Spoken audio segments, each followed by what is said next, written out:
గన్నవరం మాజీ MLA YCP నేత వల్లభనేని వంశీకి ఇంకా బ్యాడ్ టైమే నడుస్తోంది. దాదాపు 90 రోజులుగా విజయవాడ జిల్లా జైల్లో రిమాండ్ ఖైదీగా ఉన్న ఆయనకు మరోమారు రిమాండ్ పొడిగించింది కోర్టు. అనారోగ్యంతో బాధపడుతున్న వంశీకి బెయిల్ వస్తుందని ఆయన కుటుంబ సభ్యులు, అనుచరులు ఆశిస్తుండగా కోర్టులో మళ్లీ ఎదురుదెబ్బే తగిలింది. సత్యవర్ధన్ కిడ్నాప్ కేసులో రిమాండ్ గడువు ముగియడంతో ఆయన్ను విజయవాడ ఎస్సీ/ఎస్టీ కోర్టులో ప్రవేశపెట్టగా న్యాయస్థానం మే 13 వరకు రిమాండ్ను పొడిగించింది. ఇక గన్నవరం టీడీపీ కార్యాలయంపై దాడి కేసులో ఆయన రిమాండ్ను విజయవాడలోని సిఐడి కోర్టు మళ్లీ పొడిగించింది. మే 21 వరకు రిమాండ్ పొడిగిస్తూ న్యాయమూర్తి ఉత్తర్వులు జారీ చేశారు. దీంతో పోలీసులు ఆయన్ను తిరిగి జిల్లా జైలుకు తరలించారు. అయితే విచారణ సందర్భంగా కోర్టుకొచ్చిన వంశీ గుర్తుపట్టలేని స్థితిలో కనిపించారు. తెల్ల జుట్టు పూర్తిగా ట్రిమ్ చేయించి నీరసంగా నడుస్తున్నారాయన. దీంతో ఎలా ఉండే వంశీ ఎలా అయిపోయారన్న చర్చ నడుస్తోంది. ఆయన్ను ఆరోగ్య సమస్యలు కూడా ఇబ్బంది పెడుతున్నాయి. ఆయనకు కాళ్లలో వాపు, అలాగే హెమోగ్లోబిన్ స్థాయిలు తగ్గినట్టు గుర్తించిన డాక్టర్లు అందుకు తగినట్టుగా ట్రీట్మెంట్ అందిస్తున్నారు.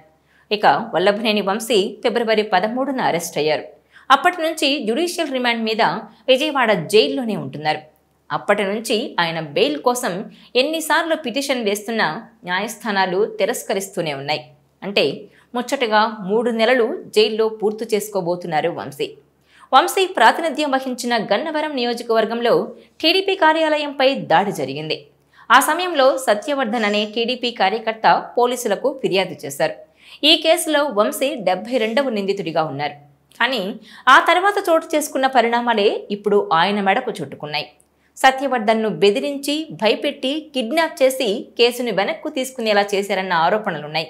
ఈ కేసు ఇప్పుడు వంశీ మెడకు చుట్టుకుంది. దీనిపైనే ఆయన విజయవాడ జైల్లో రిమాండ్ ఖైదీగా ఉన్నారు.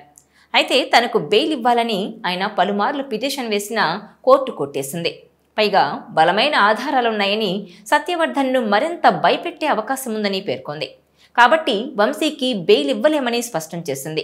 దీంతో సుప్రీంకోర్టుపై ఆశలు పెట్టుకున్నారాయన. ఇదిలా ఉంటే వైసీపీ నాయకులు తమ విశ్వసనీయత నిరూపించుకునేందుకు చంద్రబాబు, లోకేష్, పవన్ కళ్యాణ్లతో పాటు వారి కుటుంబ సభ్యులను కూడా వదిలిపెట్టకుండా దూషించేవారు. అప్పట్లో వాళ్లను అవహేళన చేయడం తప్పనిసరి అని ఆ పార్టీని వీడి వచ్చిన వారే చెప్తున్నారు. బహుశా వంశీ కూడా అలాగే అధినేత జగన్ను మెప్పించేందుకు అనుచిత వ్యాఖ్యలు చేయడంతో పాటు తన అనుచరుల చేత 2023 ఫిబ్రవరి 20న గన్నవరంలో టీడీపీ కార్యాలయంపై దాడి చేయించారన్న ఆరోపణలున్నాయి. ఇదిలా ఉంటే వైసీపీ నాయకులు తమ విశ్వసనీయత నిరూపించుకునేందుకు చంద్రబాబు, లోకేష్, పవన్ కళ్యాణ్లతో పాటు వారి కుటుంబ సభ్యులను కూడా వదిలిపెట్టకుండా దూషించడం, అవహేళన చేయడం తప్పనిసరి అని ఆ పార్టీని వీడి వచ్చిన వారే చెబుతున్నారు. బహుశా వంశీ కూడా అలాగే అధినేత జగన్ను మెప్పించేందుకు అనుచిత వ్యాఖ్యలు చేయడంతో పాటు తన అనుచరుల చేత గన్నవరంలో టీడీపీ కార్యాలయంపై దాడి చేయించారన్న ఆరోపణలున్నాయి. వంశీ అనుచరులు టీడీపీ కార్యాలయాన్ని ధ్వంసం చేయడమే కాక బయట పార్క్ చేసి ఉన్న టీడీపీ నేతల కార్లకు కూడా నిప్పు పెట్టారని అంటున్నారు. ఆ సమయంలో టీడీపీ కార్యాలయంలో కంప్యూటర్ ఆపరేటర్గా ఉన్న సత్యవర్ధన్ ఫిర్యాదును అప్పట్లో ఎవరూ పట్టించుకోలేదు. కానీ కూటమి ప్రభుత్వం అధికారంలోకి వచ్చాక టీడీపీ కార్యాలయంపై దాడి కేసు విచారణను వేగవంతం చేసింది.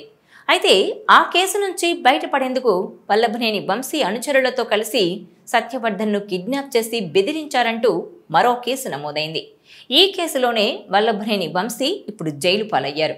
టీడీపీ కార్యాలయంపై దాడి కేసు నుంచి వల్లభనేని వంశీ తెలివిగా తప్పించుకోవాలనుకుంటే ఈ కిడ్నాప్ కేసుతో దానికి బలమైన పునాది వేసుకొని అడ్డంగా బుక్ అయిపోయారని అంటున్నారు. దాదాపు 90 రోజులుగా జైల్లో ఉన్న వంశీకి బెయిల్ కోసం తీవ్రంగా ప్రయత్నిస్తున్నారు. ఇటీవల అనారోగ్యం బారిన కూడా పడడంతో వైద్యుల పర్యవేక్షణలో ఉంచారు వంశీని.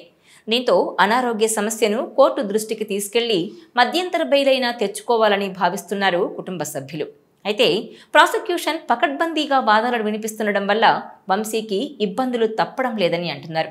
ముఖ్యంగా కూటమి సర్కార్ వంశీ విషయంలో తీవ్ర ఆగ్రహంగా ఉన్నట్టు చెబుతున్నారు. ప్రభుత్వ పెద్దలతో చర్చించాలని వంశీ కుటుంబ సభ్యులు తమ సామాజిక వర్గ పెద్దలను కోరుతున్నప్పటికీ ఎవ్వరూ కూడా అలా సాహసించడం లేదని చెబుతున్నారు. ముఖ్యమంత్రి చంద్రబాబు కుటుంబంపై పరిధి దాటి వ్యాఖ్యలు చేయడం వల్ల వంశీ విషయంలో జోక్యం చేసుకోవడానికి ఎవరూ సిద్ధంగా లేరని చెబుతున్నారు. ఈ పరిస్థితుల్లో వంశీకి న్యాయస్థానాలే దిక్కుగా కనిపిస్తున్నాయి. అయితే ఆయన తరపున వాదనలు వినిపిస్తున్న న్యాయవాదులు కూడా ఈ విషయంలో ఏమీ చేయలేమని చేతులెత్తేస్తున్నారట. దీనికి కారణం వంశీకి వ్యతిరేకంగా బలమైన సాక్ష్యాలు, ఆధారాలు ఉండడమేనని చెబుతున్నారు. ఈ పరిస్థితుల్లో వంశీ ఒంటరైపోయారా అన్న డిస్కషన్ నడుస్తోంది. ఈ వీడియో మీకు నచ్చినట్లయితే please share, like and subscribe R24 Telugu.